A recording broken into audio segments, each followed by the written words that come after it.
Muy bien, muy buenas tardes o noches a todos ustedes. Bienvenidos entonces a la quinta clase en nuestro curso El Legalismo. Ya se va volando el tiempo, estamos a la mitad del curso.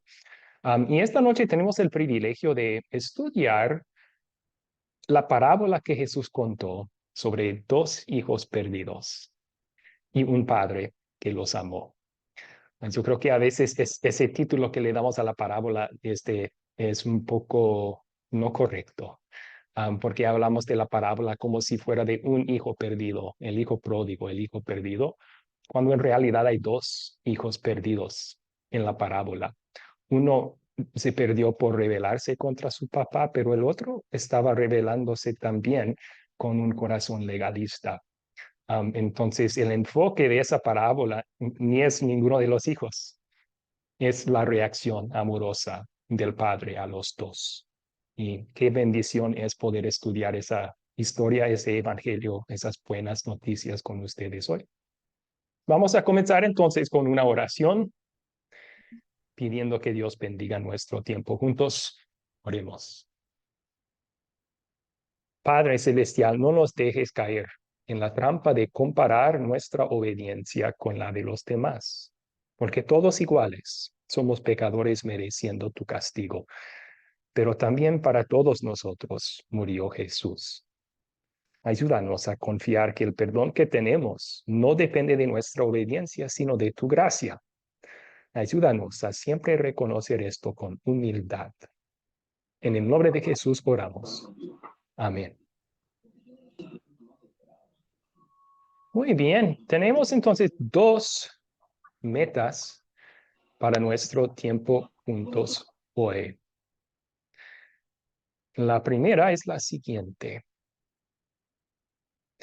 que el participante tomará como una advertencia el corazón criticón y arrogante del hijo mayor.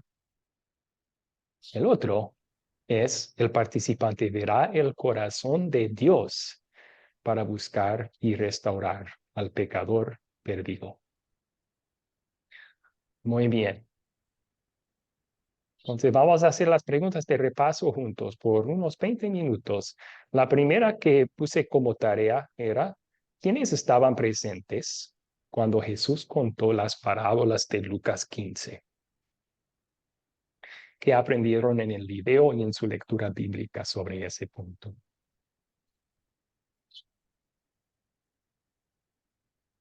Excelente. Yo veo primero José y luego Marta. José, adelante. Bueno, pastor, en la lectura que hice pude mirar que se encontraban los recaudadores de impuestos, los pecadores, las personas más rechazadas de la sociedad, las cuales estaban hablando con Jesús. Pero al igual también estaban los fariseos, y ellos no estaban hablando con Jesús, pero estaban presentes y estaban criticando a Jesús porque se encontraba hablando con las personas, las cuales eran personas, para ellos eran personas rechazadas por la sociedad, eran pecadores. Ok, excelente. Muchas gracias, muchas gracias. Entonces, Marta, ¿algo que agregar ahí? Bueno, sí, lo que yo tenía anotado, ¿verdad? Igual lo que dice el hermano.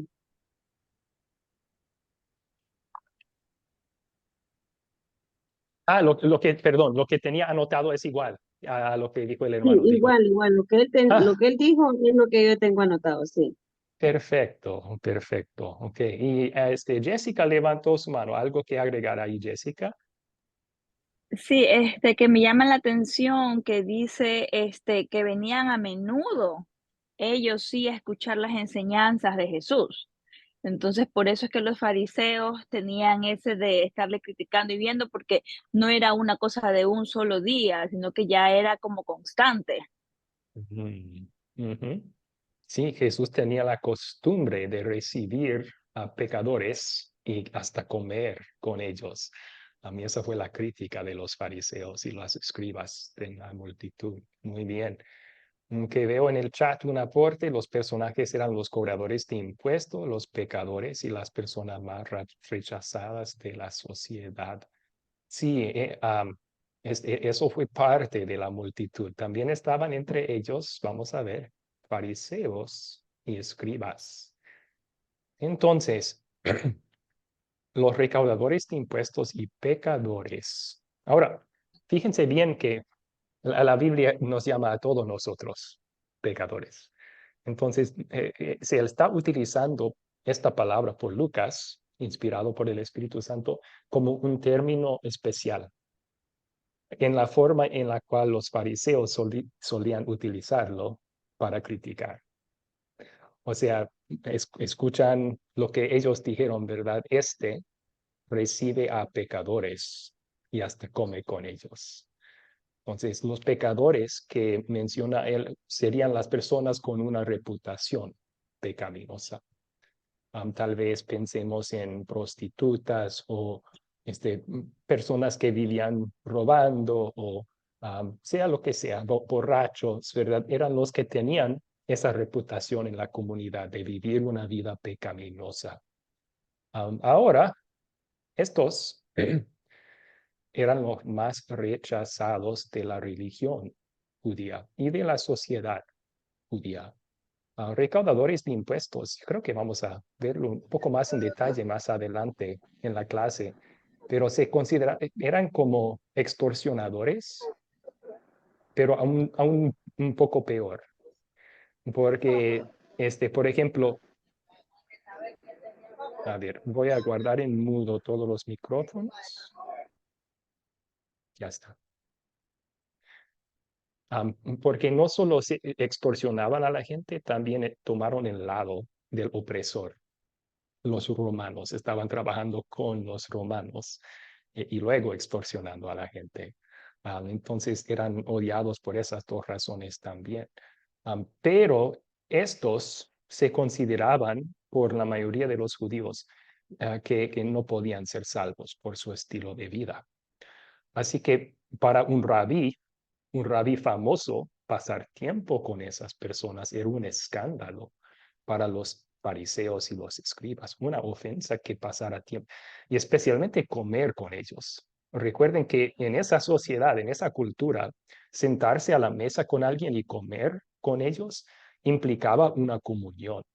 O sea, no era simplemente un asunto de alimentarse juntos, había una amistad, una comunión allí y eso les ofendía a muchos. Los fariseos y los escribas, vamos a hablar más de los fariseos en un ratito, ellos eran los profesionales religiosos. O sea, su profesión muchas veces era estudiar, aplicar, enseñar la ley de Moisés.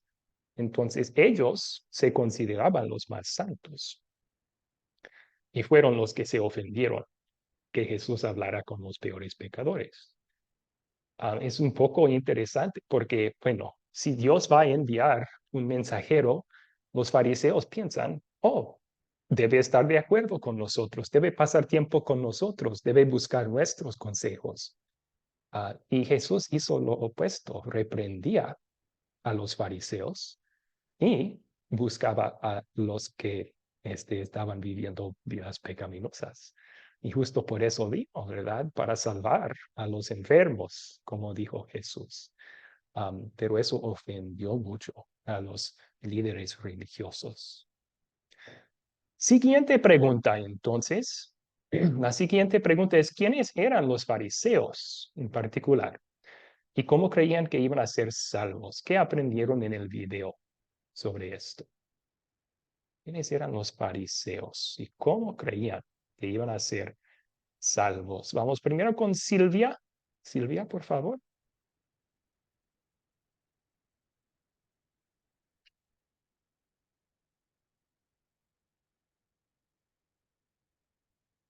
No se oye, Silvia. ¿Puede activar el micrófono? Ah, ya.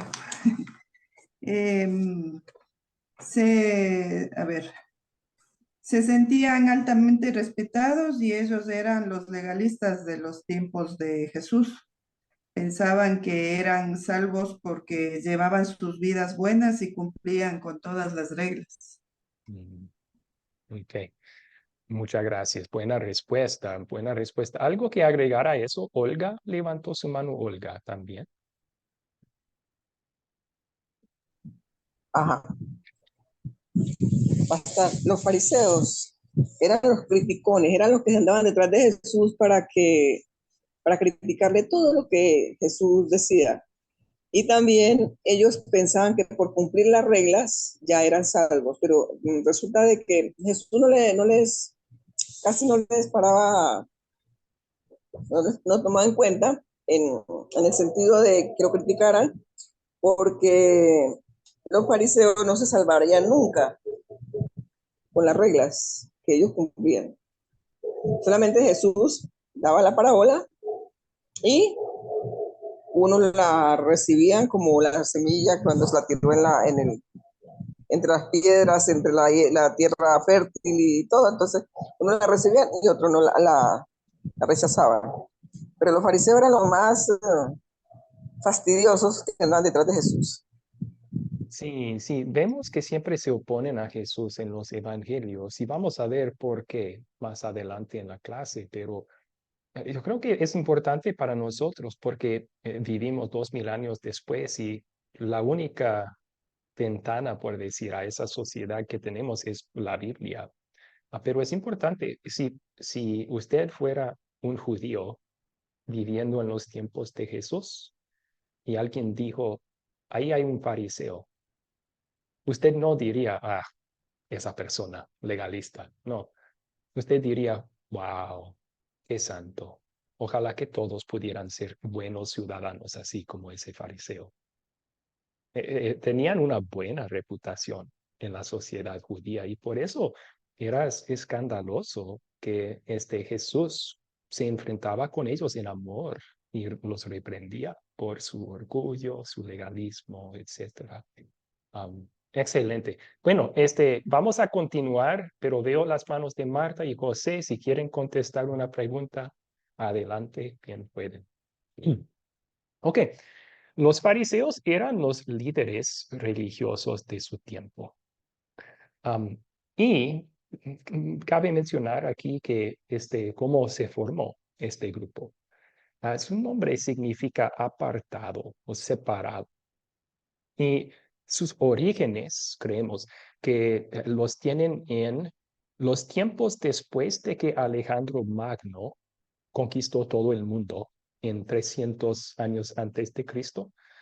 Cuando él hizo eso, él trató de imponer la cultura griega en todo el mundo que él conquistó, incluso Israel. Entonces, con la cultura griega vino la religión griega y un estilo de vida pagano que era lo opuesto de lo que Dios manda en su palabra.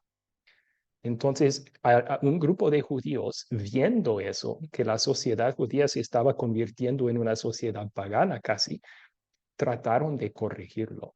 Se separaban de esos que eran paganos o vivían como paganos. Trataban de mantener una religión pura y bíblica. Eran muy celosos para eso. Entonces, hasta ahí bien, ¿verdad? O sea, ese es como debemos reaccionar cuando vemos incredulidad o maldad. No debemos involucrarnos y participar en eso. Debemos de separarnos de eso y apartarnos de eso y mantenernos firmemente en lo que la palabra dice. Dos problemas sucedieron como resultado. Primero, con el tiempo, empezaron a creerse mejores que los otros judíos por haberse separado así. O sea, crecieron en su orgullo. Segundo, en su celo por guardar la ley, empezaron a ser muy legalistas. Pensaban que así iban a salvarse. También agregaban leyes a lo que la Biblia decía, que no estaban allí. Entonces, con el tiempo, fueron creciendo un orgullo, siendo más legalistas y empezaron a menospreciar a los demás, como leímos en nuestra lectura bíblica hoy. Ellos consideraban a pecadores impuros y los evitaban a toda costa, que no es el corazón de Dios. Por eso Jesús tenía que contar esa parábola de los dos hijos para mostrarles, a los fariseos, el corazón de Dios no es el mismo que ustedes tienen hacia estos pecadores. Bueno, ellos se querían justificar a sí mismos, creían que merecían ir al cielo por su estricta observación de la ley. Y eran tan estrictos que hasta agregaban sus propias leyes. Un ejemplo de eso, para los israelitas en el Antiguo Testamento, no podían trabajar el día sábado. Esa fue la ley de Dios. Pero ellos pusieron muchas leyes humanas como una cerca alrededor de esa, tratando de proteger a la gente de pecar contra ese mandamiento. Así que una regla adicional que pusieron fue solo puedes tomar 1000 pasos el sábado. Si pasas por 1001 paso, ya pecaste. Pero si te guardas menos que 1000 pasos, entonces estás bien. Eso no lo dice la Biblia en ninguna parte. Lo agregaron a lo que dice la Biblia. Entonces ahí fueron, con todas las leyes de Dios, fueron agregando sus propias tradiciones a esas leyes. Bueno, la siguiente pregunta. Explique lo siguiente. El legalismo a veces exige un grado suficiente de tristeza para calificar para la misericordia de Dios.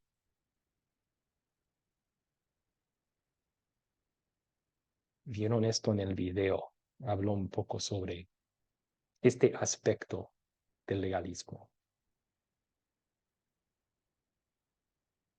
Veo que José Fernández todavía tiene la mano levantada, entonces adelante, puede comenzar la conversación aquí.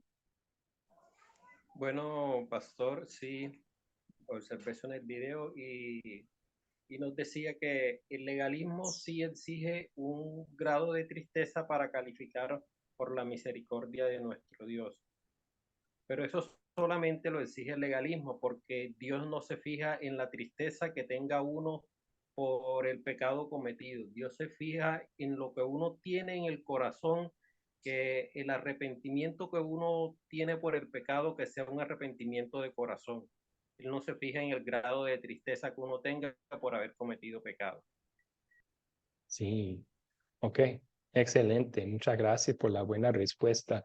Ramón levantó su mano también. ¿Quiere continuar, Ramón? Siguiendo en ese sentido, como el hermano explica, yo entiendo que nosotros simplemente lo que tenemos que estar agradecidos, como hizo el hijo pródigo, que se sintió agradecido por haber recibido el perdón de su padre. Es decir, que el legalismo te exige ese grado de tristeza para mostrar que sí está arrepentido, como que por algún mérito de nosotros podemos alcanzar algo de salvación. No, no, no, no. Todo lo que tenemos y lo que hemos adquirido ha sido por la fe en Jesucristo, por su sacrificio en la cruz del Calvario. Simplemente yo entiendo que debemos estar agradecidos. Gracias, pastor. Precisamente, sí. Gracias. De acuerdo con su buen aporte ahí. Aquí tenemos entonces, vamos a ver que esto es cierto del legalismo en cuanto a otras cosas. Ya vimos que es cierto del legalismo en cuanto a la conversión, ¿verdad? Ellos conviertan esa obra de Dios en una obra nuestra y así robando de Dios la gloria, pero también condicionando nuestra salvación en una decisión que tú tienes que tomar, ¿verdad? Entonces, eso lo hacen también a veces con el arrepentimiento. Dan la impresión que es la única obra que tú tienes que hacer para ganar el perdón de Dios. Tienes que sentir suficientemente triste sobre lo que hiciste. Pero eso está al revés. O sea, la Biblia nos dice que Dios es el que nos concede el arrepentimiento, igual que la fe. Dios por medio de nuestra conciencia o por medio de la palabra nos llama al arrepentimiento, nos mueve a tener una tristeza sobre el pecado. A mí Dios no mide el grado de esa tristeza porque no es una obra de la cual depende nuestro perdón. De Cristo depende nuestro perdón. Entonces, damos un resumen así. Un pecador arrepentido sí tendrá tristeza sobre sus pecados, es parte de lo que significa el arrepentimiento, pero no debemos pensar que nuestra tristeza sea una obra que gane el perdón de Dios. Eso sería legalista. Sería convertir nuestra salvación en una salvación por obras, aunque sea una obra de hacernos tristes sobre nuestro pecado. Y en realidad son los méritos de Cristo que nos ganaron el perdón, no nuestra tristeza sobre el pecado. Y Dios regala ese perdón a todos los que creen, y el arrepentimiento es parte de la fe, sin distinción y sin esperar un grado de tristeza suficiente. Piensen en la parábola del hijo pródigo que ustedes leyeron. Lucas capítulo 15. ¿Se acuerdan cuando el hijo menor se recapacitó?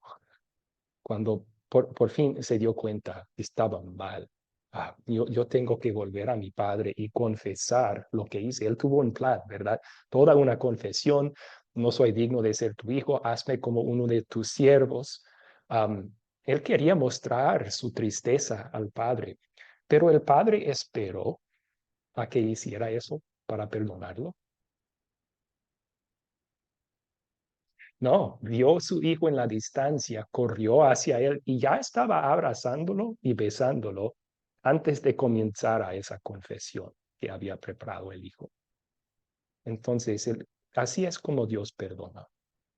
Él no se sienta en la casa esperando a que volvamos y cuando volvemos dice, pues bueno, vamos a ver y voy a esperar con perdonarte una semana a ver si te mejoras tu conducta. Y si sí, entonces voy a ver que eras suficientemente triste para merecer mi perdón. Dios no es así. No, una vez que uno vuelve en arrepentimiento, ya Dios está abrazándonos con su perdón, ya está besándonos con alegría. Bueno, siguiente pregunta. ¿Por qué estaba enojado con su padre, el hijo mayor? ¿Por qué estaba enojado con su padre, el hijo mayor? Yo veo aquí, Olga Vélez levantó su mano. ¿Quería contestar esta pregunta, Olga? Sí, pastor. El hijo mayor de la parábola es el más olvidado, ¿no? Pero es el más importante, digo yo, porque es la clave de la historia, ¿no? Representa al legalista. Ok. Y por Sí. haber recibido la herencia de su padre, ¿no? Y también se quedó trabajando con su padre. Y cuando ve a su hermano, él se pone furioso porque tiene que volver de nuevo a compartir la herencia con su hermano. Porque el papá del muchacho lo volvió a introducir a la familia como hijo. Entonces, es el típico de legalista, el hermano mayor, que no tiene Sí. amor, no tiene sentimientos, eh, no tiene prácticamente como hermano, no tiene nada. Digo yo, es lo que veo yo. Sí, yo creo que a lo mejor no se debemos tomar en cuenta, no debemos pensar que estaba enojado porque ahora el hijo menor iba a recibir parte de la herencia que debía haber sido del hijo mayor. No es necesariamente cierto eso, porque al final, cuando el padre está tratando de ganar al hijo mayor, ¿qué le dice? Hijo mío, tú siempre estás conmigo y todo lo que tengo es tuyo. O sea, eso es el padre decir, todo lo que tengo es tu herencia. Um, pero sí, vemos que no tiene amor para su hermano menor. Pastor, Tampoco tiene respeto para su padre, ajá, ni amor no para tiene su razón. padre, ¿verdad? Okay. Sí, Sí, lo humilla al padre porque el padre tiene que ir a buscarlo. Entonces, exactamente. Sí, es verdad que no tiene nada como malo. Digo yo. Esa es mi manera de ver. exactamente. Sí, muy bien, muy bien. Una última respuesta. Aquí Jessica levantó su mano. ¿Por qué estaba enojado con su padre, el hijo mayor? También estaba enojado por los celos de la fiesta. cuando se refiere al cabrito y a la gran, al gran cordero que le hace matar al hijo menor y le sacan como que dice referencia de que él estando tantos años trabajando nunca le han dado, pero él no se ha dado cuenta que él ha sido señorío en la casa y así mismo como usted dice, al final le dice todo lo que tengo es tuyo. Ya va a llegar el tiempo en que él va a poder tener acceso a todo eso sin, sin incluso, por decirle, compartir con el hermano menor ni nada, porque el padre le está dando a él la herencia. Entonces él está enojado también es por celos del hermano menor. Y si él no piensa que el hermano menor es digno de una celebración así, por haber hecho lo que hizo con el padre y desperdiciar también a su herencia y todo eso.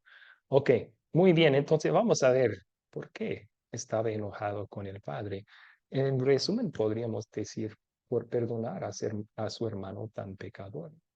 Se estaba comparando con él, ¿verdad? Yo siempre fiel contigo aquí, trabajando duro, y él se fue y gastó la herencia tuya en prostitutas. Entonces, con esa comparación, él dice, él no es digno de perdón. Yo soy digno de tu favor, papá, pero no me has mostrado ese favor, porque ni un becerro, no, ni un cabrito me has dado para celebrar con mis amigos.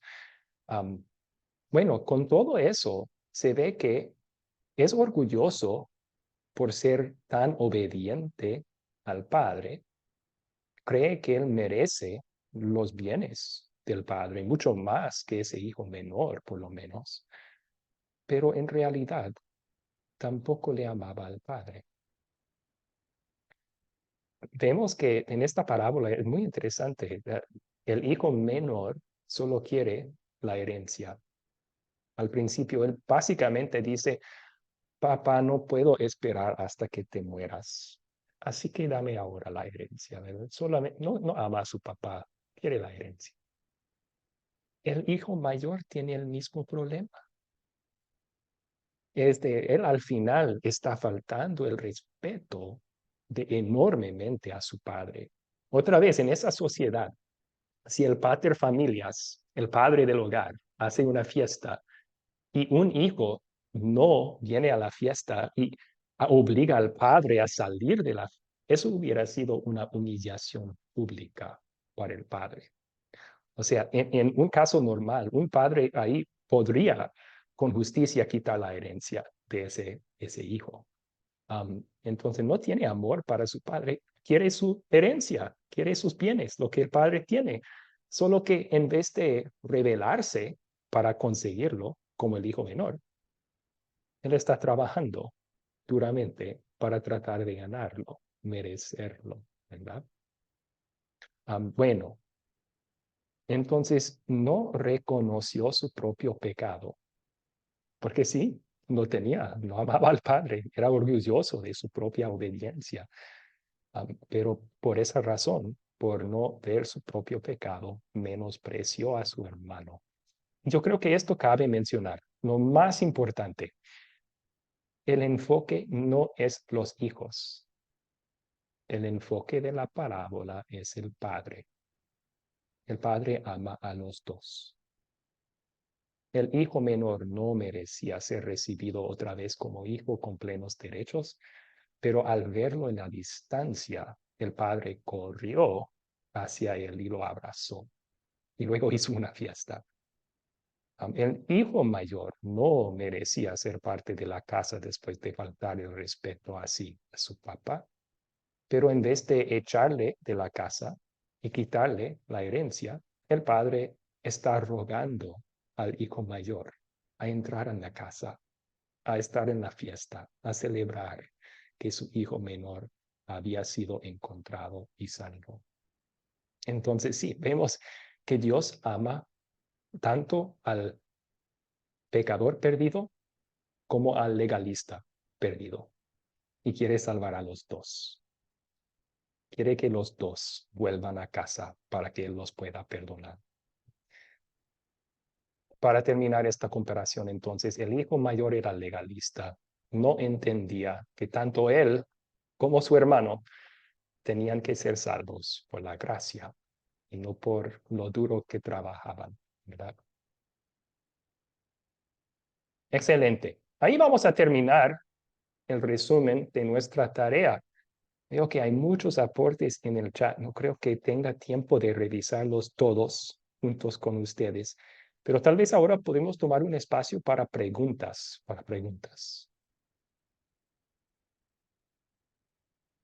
Sí, me gustan los comentarios que estoy viendo. Están concordando con lo que estoy diciendo yo también. Muy buenas comentarios. Bien. ¿Cuáles preguntas tienen sobre el video de introducción, sobre la parábola de los hijos perdidos y el padre que los amó? Marta, por favor.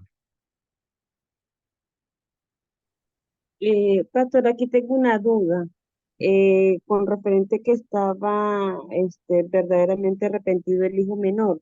O sea, yo puse, digamos, yo miré como que o sea, el hijo no se arrepintió. O sea, eh, él llegó donde el papá porque tenía hambre, ¿ve? No tenía alimento, ¿ve?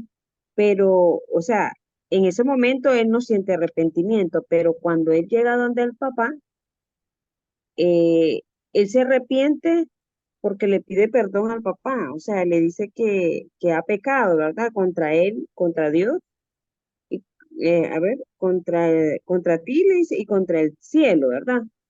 Entonces, yo lo que quiero saber es que realmente él no se arrepintió o se arrepintió hasta que él llegó donde el papá. O sea, esa es mi Sí. duda. Cuando antes de llegar donde el papá, él se arrepintió. Gracias, gracias. Primero, hay que tener un poco de cuidado con buscar significado en cada detalle de una parábola. Cuando interpretamos las parábolas, especialmente las que Jesús no da una explicación explícita de ellas, normalmente tienen un punto de comparación, o sea, ese es el enfoque. Y aquí es el amor del padre para dos hijos perdidos. Eso es el punto principal de la historia. Entonces, no necesitamos equivaler la recapacitación del hijo con su arrepentimiento, aunque sí podemos ver cierta semejanza. Y yo diría que, aunque parece ser solo porque tenía hambre, se podría interpretar esas palabras también de que era un arrepentimiento. O sea, ¿en qué está pensando él? ¿Cuán bueno es mi padre? Que él trata a sus siervos mucho mejor que yo como un jornalero aquí en tierra lejana. Entonces está recordando el amor del Padre y pensando en cómo él había ofendido contra ese amor. Puede ser. El punto es, cuando volvemos a Dios, Él nos perdona por completo. Bueno, gracias por el comentario. ¿Alguien más tiene pregunta aquí?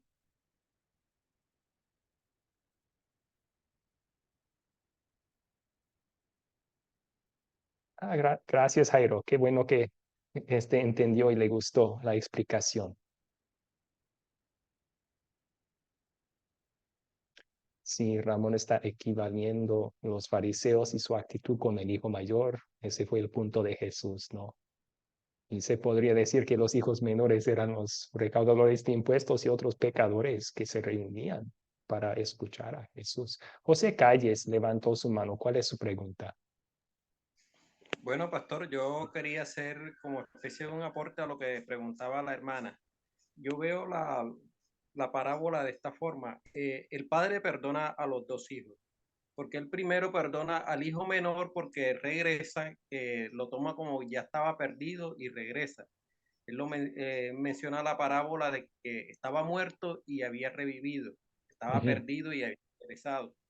Y luego perdona al hijo mayor también porque él se niega a entrar a la casa, él sale a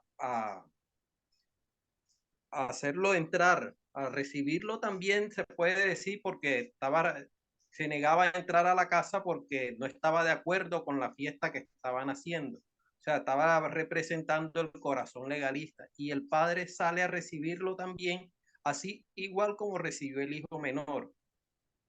Y en cuanto a lo que decía la hermana de que el hermano menor no se había arrepentido, o sea, ya él planea su arrepentimiento de antes de ir al padre. Igual sucede, el padre perdona a ambos hijos, al hermano menor y al hermano mayor. Sí, sí. Hasta ese detalle de si lo hizo solo por tener hambre o si fue, creo que podemos decir nuestro arrepentimiento como pecadores nunca va a ser perfecto. Y gracias a Dios que nuestro perdón no depende de eso. No es la única obra que tenemos que hacer para salvarnos. Depende de Cristo. Dios nos perdona, sea grande o pequeño nuestro arrepentimiento.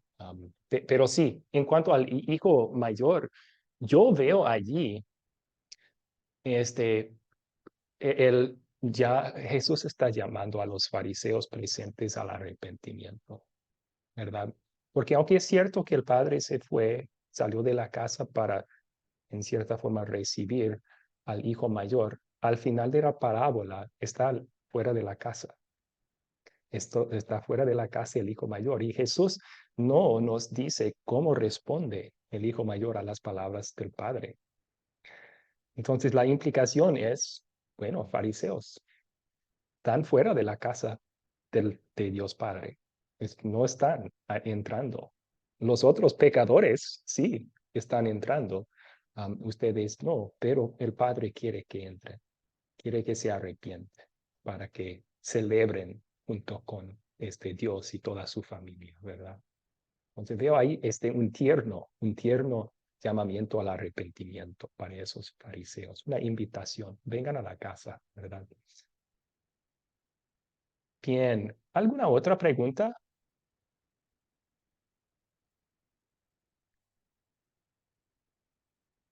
Sí, Ramón, por favor, Ramón. Sí, pastor, yo me voy a la aplicación para nosotros hoy.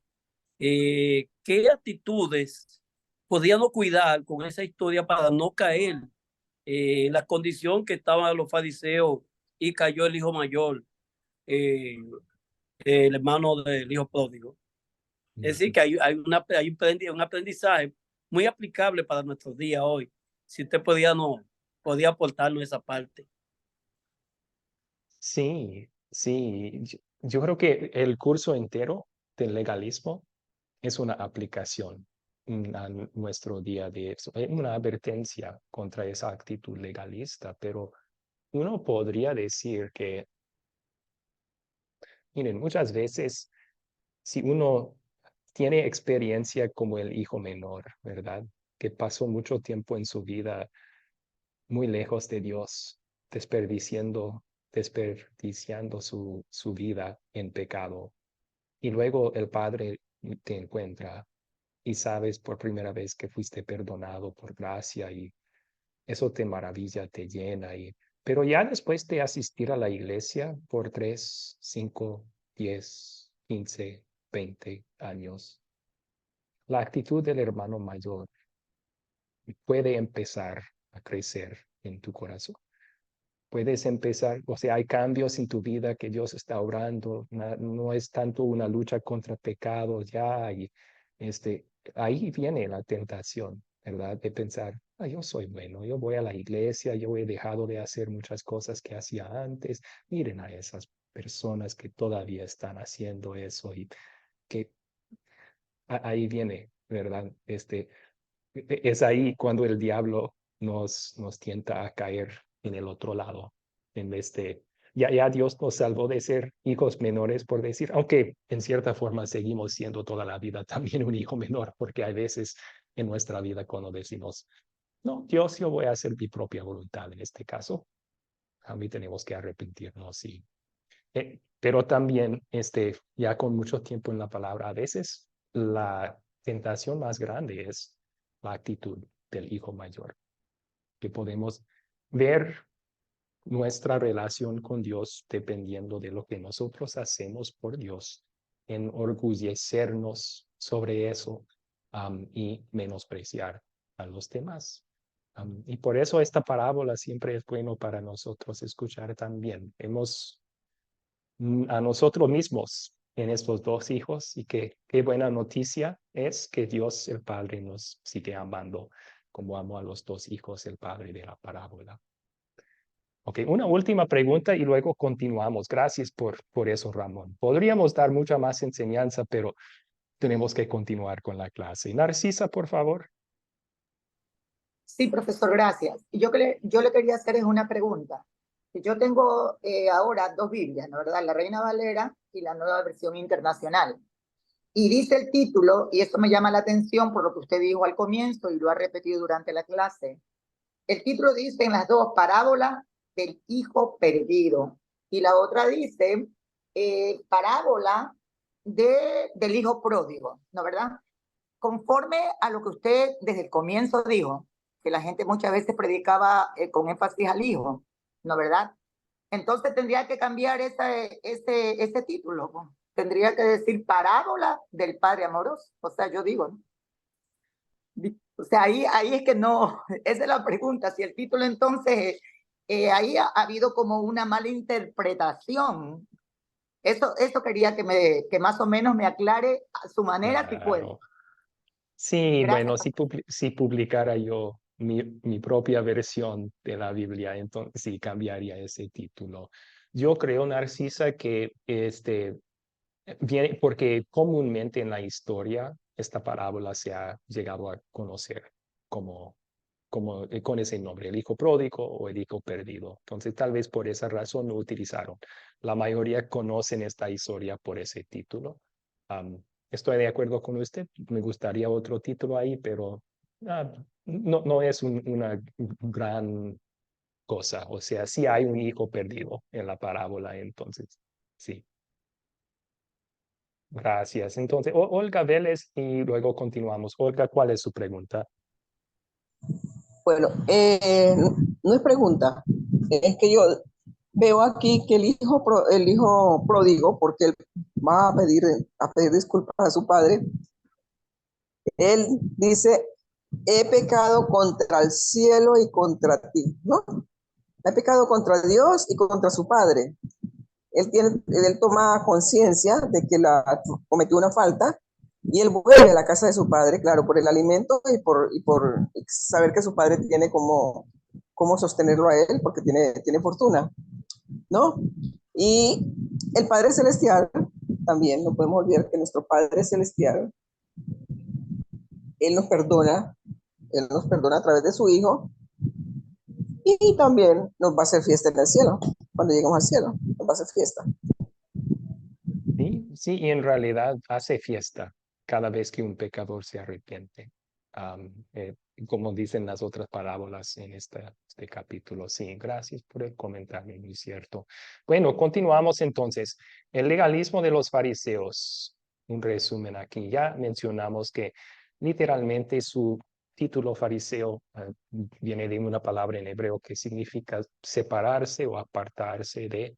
Ellos se separaban de todo lo pagano y pecaminoso, pero eso llegó a ser un problema porque pensaron por no ser tan pecaminosos que los demás o por obedecer mejor que los demás, ellos deben ser justificados.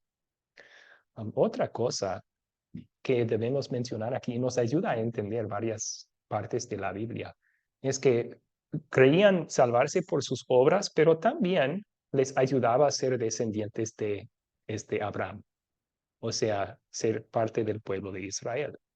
En su mente había como dos clases, los israelitas y los gentiles, y que Dios prefería a los israelitas y no a los gentiles.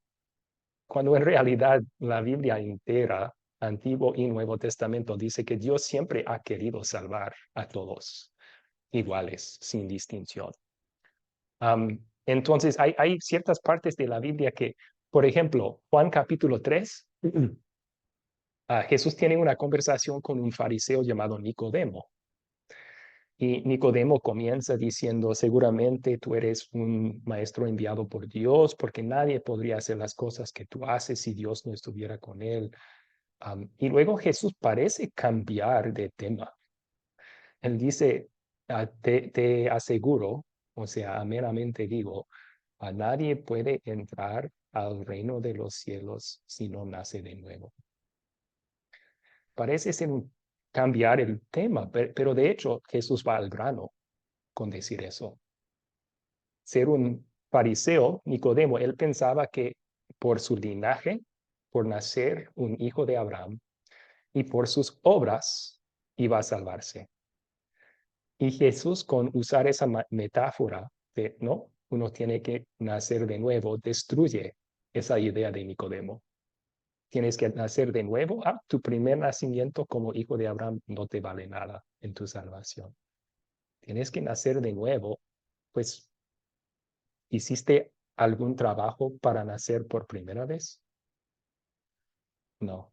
Tus padres hicieron el trabajo, tu mamá hizo el labor más fuerte para darte a luz.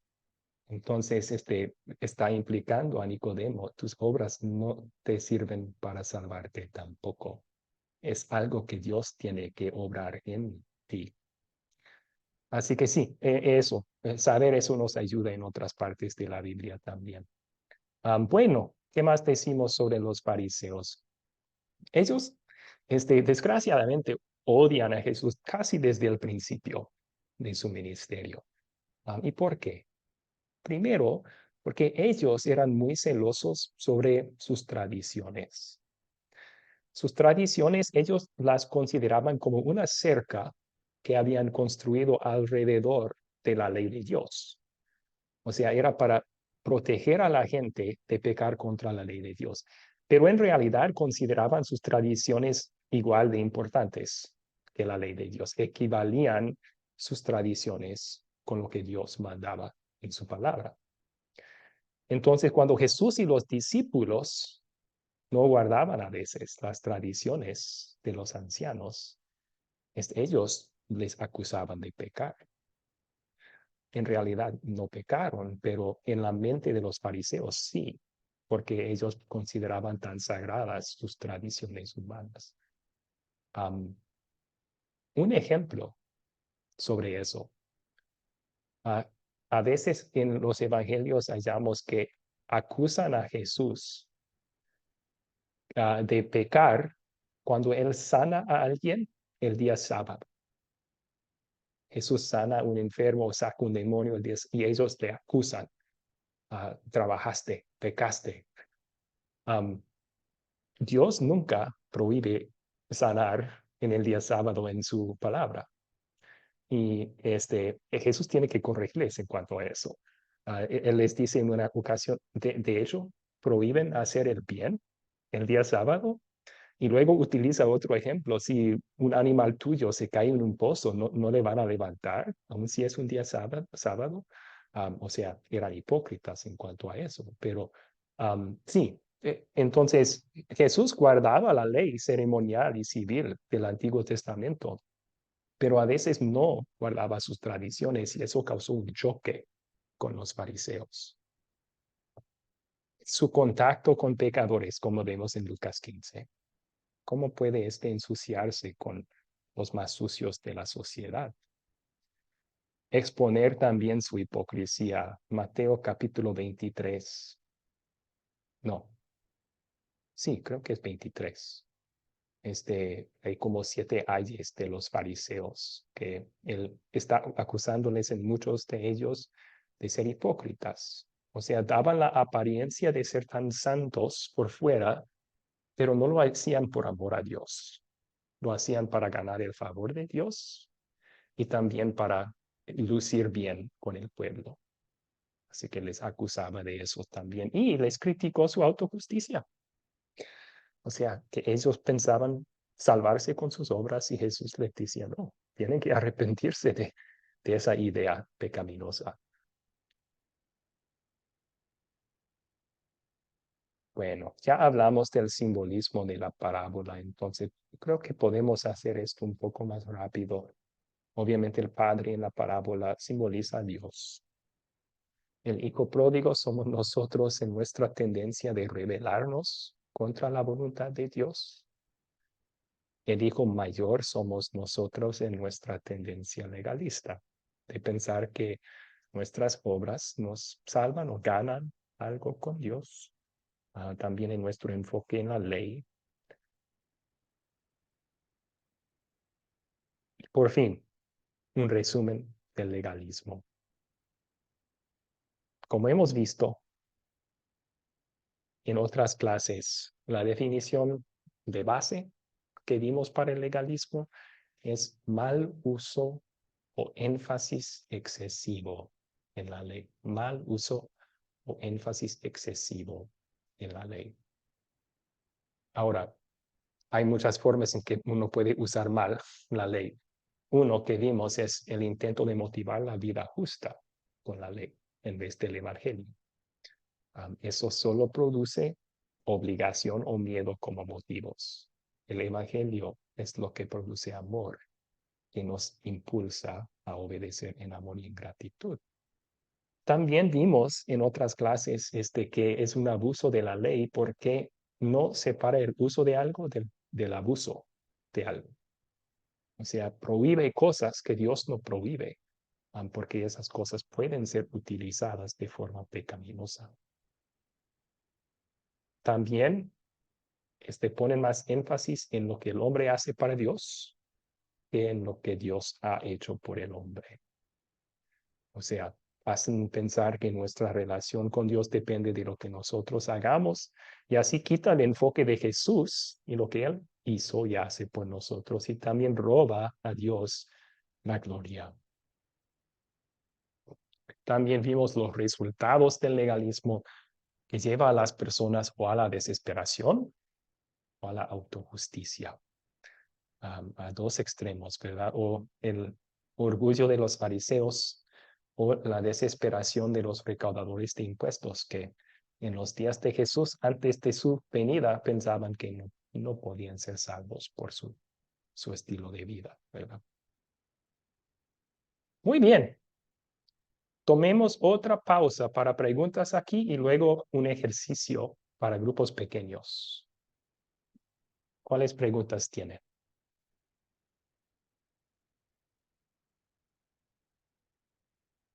Jairo, por favor, Jairo.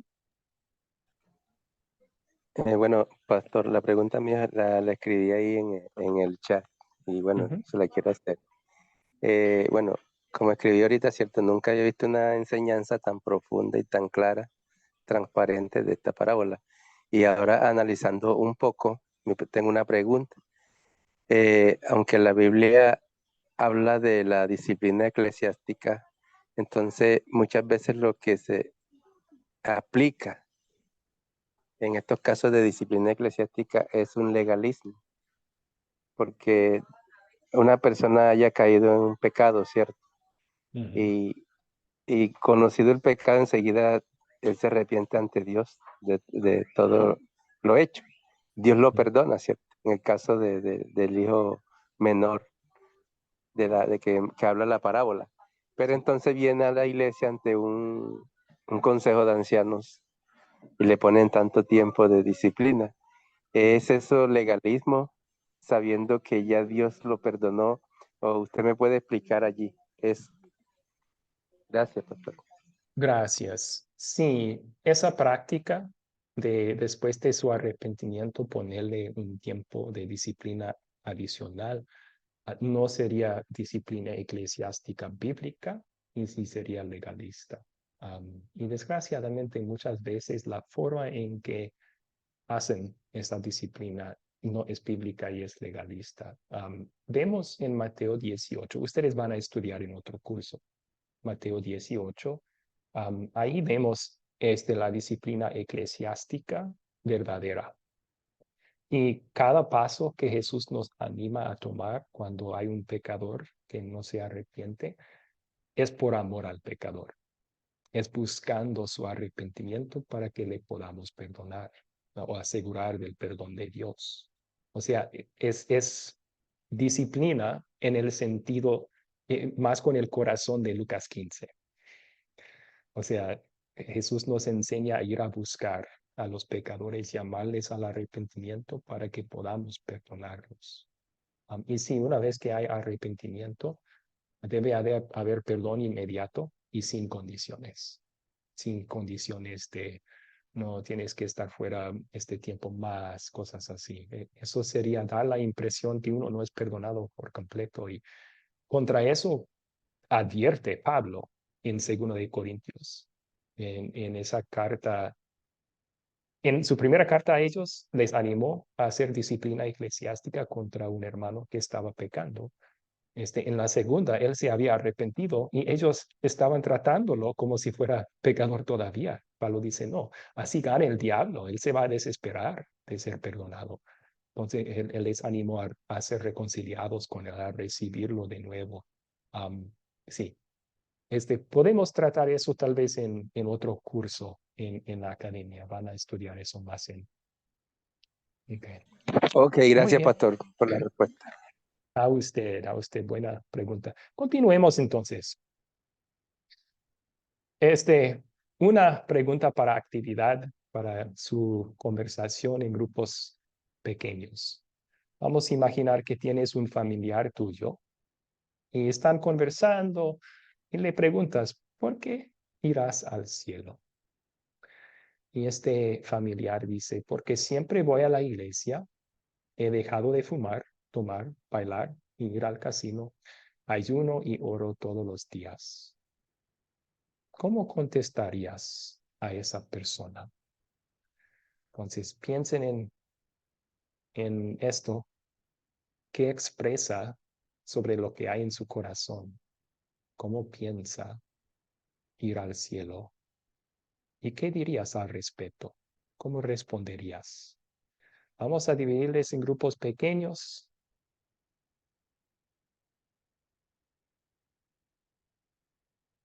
Ya está la invitación en sus pantallas. Por favor, pasen al grupo pequeño, platiquen sobre esto por un tiempo. Y traten de dejar de que todos participen también en ese grupo pequeño.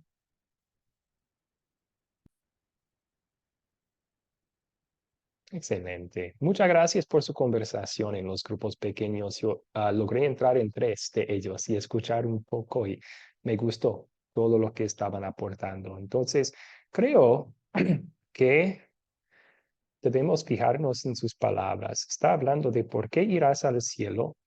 Esa pregunta a veces se hace y es buena pregunta para ver en qué está confiando alguien como su Salvador. En el caso de esto, es muy obvio que él está hablando de sus obras como si fuera su Salvador. Y hasta algunas obras que Dios no manda ni prohíbe. Entonces, bueno, ¿qué haremos? Primero reconocemos que esta situación es una situación seria. Había una falsa enseñanza que empezó a ser predicada en la iglesia en Galacia.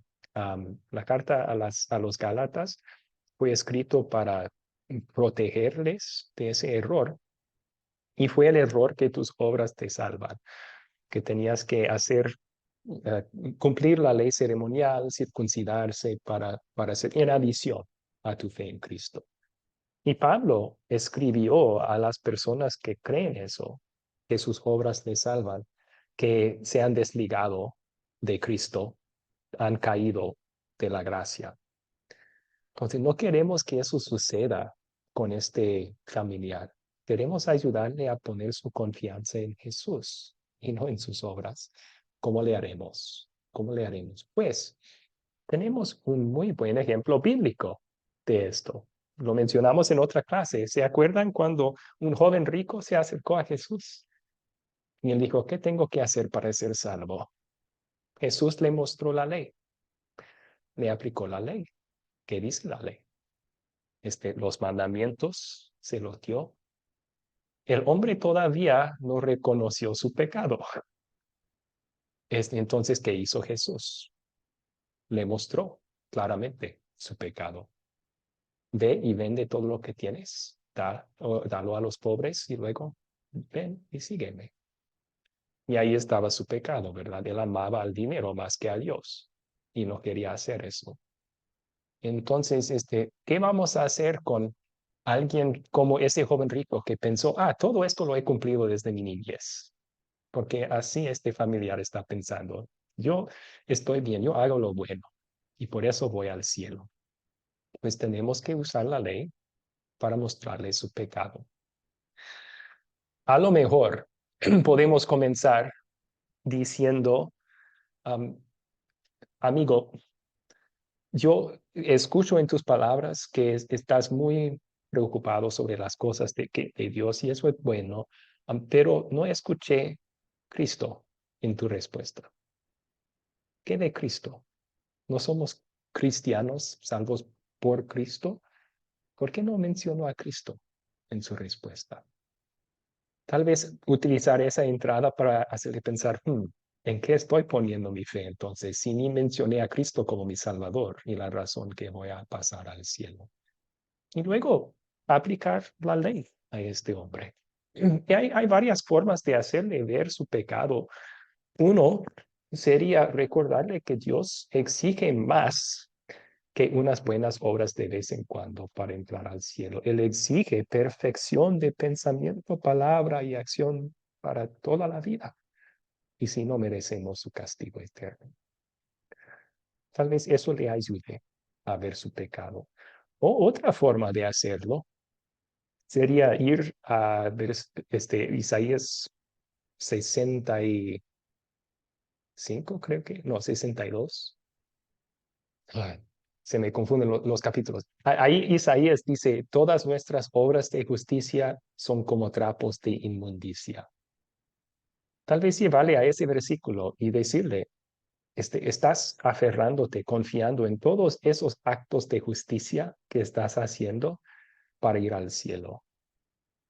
Y Isaías aquí te dice que estás confiando en trapos de inmundicia para llegar al cielo, porque así ve nuestros actos de justicia. Dios son contaminados por el pecado sin Cristo. Tal vez eso le ayude a ver su pecado. Sí, hay varias formas en la cual uno puede utilizar la ley. Tal vez conociendo a este familiar, puedes mencionar, ¿no? Tienes pecado en tu vida y te explico cuál es porque te amo. Quiero que confías en Cristo para tu salvación. O simplemente puedes decirle el orgullo que tienes, que tú piensas que por lo bueno que eres vas a ir al cielo, es el pecado de que te tienes que arrepentir. También, de todas formas, cuando reconozca su pecado y su necesidad de un Salvador, ahí compartimos la buena noticia con este hombre. Decirle que Jesús hizo lo imposible para nosotros en nuestro lugar. Él vivió una vida perfecta para salvarnos, murió en la cruz, así sufriendo nuestro castigo en nuestro lugar, pagando por todos nuestros pecados. Ahora Dios regala el perdón y la salvación a nosotros por medio de la fe. Decirle a este familiar, ¿no es buena noticia eso? Que no tienes que trabajar para ganar eso. Dios te lo regala, Cristo ya te lo ganó. Y animarle a confiar en Cristo como su Salvador y no en lo que Él hace. Muy bien, gracias. Entonces, tenemos una pregunta faltante. El legalismo nos deja vulnerables. Isaías 64. Muchas gracias, Narcisa. Siempre se me olvidan los capítulos. El legalismo nos deja espiritualmente vulnerables. ¿Cómo? Pues ya mencionamos esto en otra clase, entonces solo vamos a repasar, pero recuerden que el legalismo solamente puede producir dos tipos de personas. O la persona que es orgullosa, que está cumpliendo las reglas y piensa que merece las bendiciones de Dios, o la persona desesperada porque reconoce que no cumple las reglas y piensa que tal vez Dios no le vaya a perdonar. Duda de su salvación. En realidad, el legalismo puede producir esas dos personas en la misma persona. O sea, causa que uno esté vacilando entre estar orgullosos de su bondad en un momento y luego cuando peca, estar desesperándose del amor y perdón de Dios. Y eso es justo lo que el diablo quiere con el legalismo. El diablo quiere que estemos enfocados en nuestras obras y no en Cristo, porque así puede estar constantemente sembrando dudas en nuestro corazón. Si depende de nuestras obras, ¿cómo puedes estar seguro que es suficiente? Y especialmente después de caer del orgullo, o sea, estamos bien y luego cometemos otra vez ese pecado que arrepentimos de él hace mucho tiempo, pero volvimos a caer. ¿Cómo podríamos hacer eso?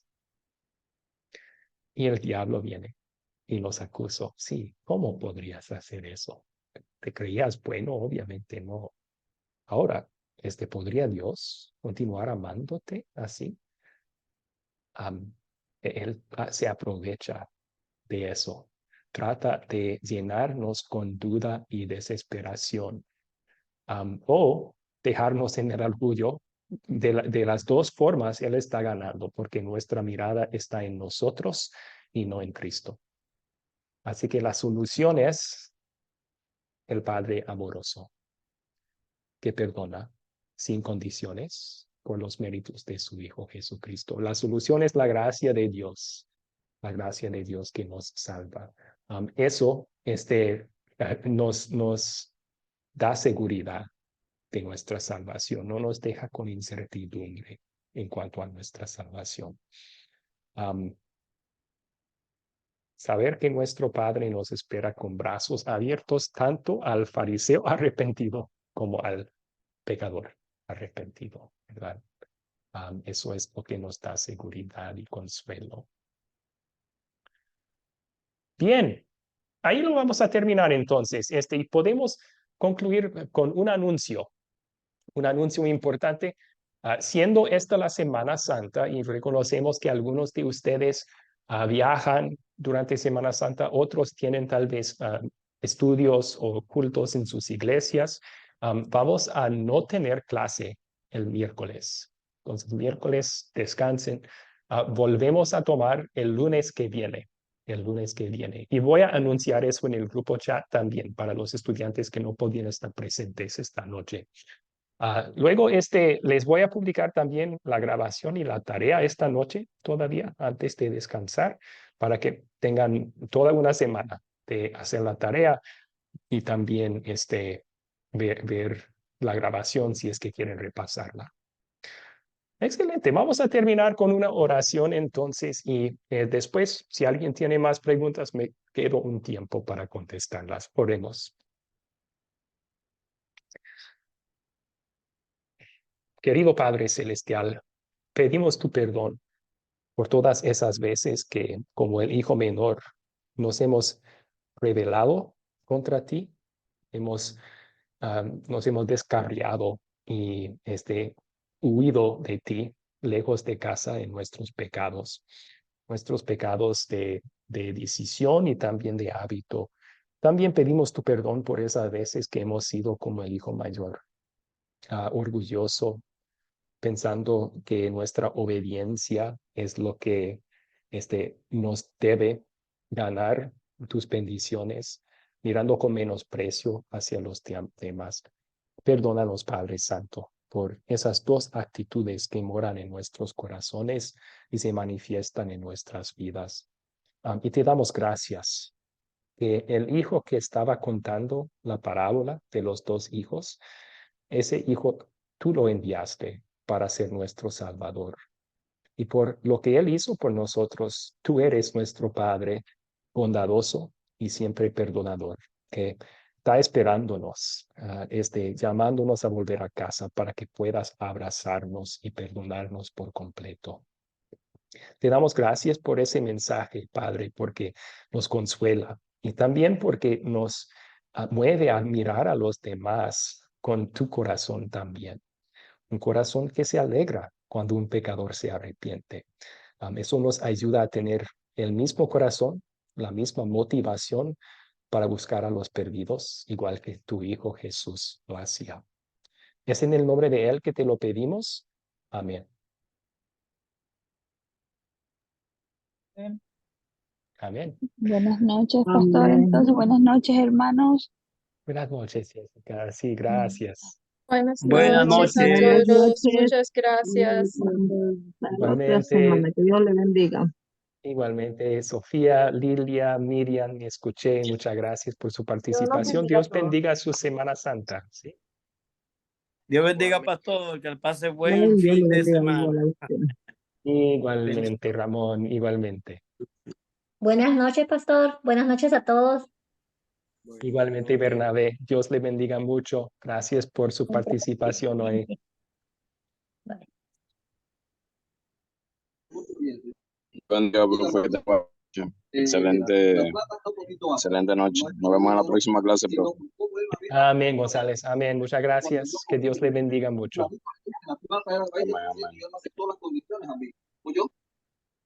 Pastor, antes que se me vaya, la oración para el hermano Carmelo. Ah, se me olvidó. Oiga, que el tema es tan interesante que yo también recién me acuerdo. Pero como usted no cierra, no importa. Oremos por Carmelo ahora Amén. mismo, entonces. Amén. También, Señor, te pedimos que ayudes a Carmelo en su trombosis, su problema de salud. Tú eres primero de todo el médico de nuestras almas, pero también cuidas de nuestros cuerpos. Entonces pedimos que Amén. estás vigilando a Carmelo para traerle salud, para bendecir los médicos que trabajan con él, para hacerle recuperar completamente pronto, si es tu voluntad. En el nombre de Cristo oramos. Amén. Amén, pastor, amén. Amén. Gracias, amado pastor. Mire, antes de que termine, yo tengo una duda bien grande que se me está como dificultando